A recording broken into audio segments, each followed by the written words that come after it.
क़ियामत एक यकीनी और अटल हकीकत है जिसका जिक्र कुरान करीम में कई मकामात पर सराहत के साथ किया गया है और अहादीसी मुबारका में भी इसकी निशानियां वाज़ेह तौर पर बयान की गई हैं ताकि अहले ईमान वक़्त से पहले होशियार हो जाएं, अपनी ज़िंदगियों को संवार लें और हक़ की तरफ रुजुआ करें। क़ियामत की अलामात दो तरह की हैं, छोटी निशानियां जिन्हें अलामाती सुगरन कहा जाता है और बड़ी निशानियां जिन्हें अलामाती कुबरा कहा जाता है। छोटी निशानियां कई सदियों से ज़ाहिर हो रही हैं और इनमें सबसे पहली निशानी नबी करीम हज़रत मुहम्मद मुस्तफ़ी सल्लल्लाहु अलैहि वसल्लम की बासत है, क्योंकि आपने फरमाया, मैं और क़ियामत इस तरह भेजे गए हैं जैसे ये दो उंगलियां, और आपने अपनी दो उंगलियों को मिलाकर दिखाया।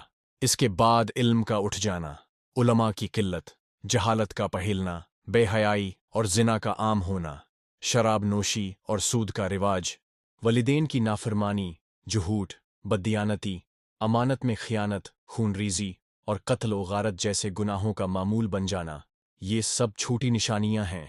हदीस में आता है कि कातिल को इल्म नहीं होगा कि वो क्यों कत्ल कर रहा है और मकतूल को नहीं मालूम होगा कि वो क्यों मारा गया। एक और निशानी ये बयान की गई कि नंगे पांव चरवाहे ऊंची इमारतें बनाएंगे, जो आज अरब ममालिक में वाज़ेह तौर पर देखी जा सकती है। सोशल मीडिया, फिल्मों, ड्रामों और दुनियावी दौड़ ने जिस तरह इंसान को दीन से दूर कर दिया है, वो सब इन्हीं निशानियों का हिस्सा है। इन अलामात के बाद जब इंसानियत गुमराही के अंधेरों में डूब जाएगी, तब बड़ी निशानियां ज़ाहिर होंगी, जिनका आगाज़ इमाम महदी अलैहिस्सलाम के ज़ुहूर से होगा, जो दुनिया को अदल व इंसाफ से भर देंगे, जैसे वो जुल्म व सितम से भरी हुई होगी।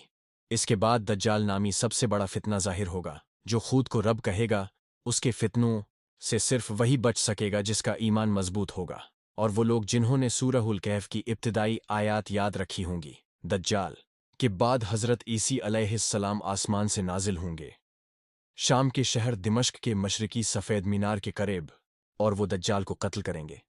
इसके बाद याजूज व माजूज जैसे ख़तरनाक और तबाहकुन कौमें ज़मीन पर पहल जाएंगी और फसाद मचाएंगी, जिन्हें अल्लाह ताली खुद हलाक करेगा।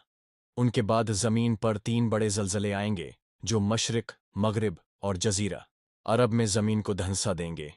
फिर एक अजीम धुआं आसमान से नुमुदार होगा, जो लोगों को अपनी गिरफ्त में ले लेगा।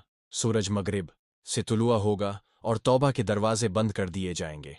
एक जानवर ज़मीन से निकलेगा जिसे कुरान में दाब्बाहुल अर्ज़ कहा गया है, जो लोगों से बात करेगा और उन्हें उनके ईमान व कुफ्र से आगाह करेगा।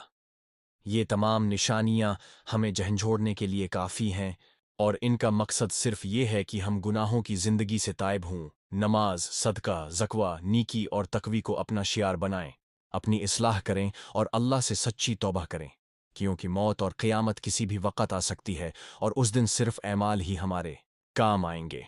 आज अगर हम जाग गए तो कल की नजात मुमकिन है, वरना वक्त निकल जाने के बाद सिर्फ पछतावा बाकी रह जाता है।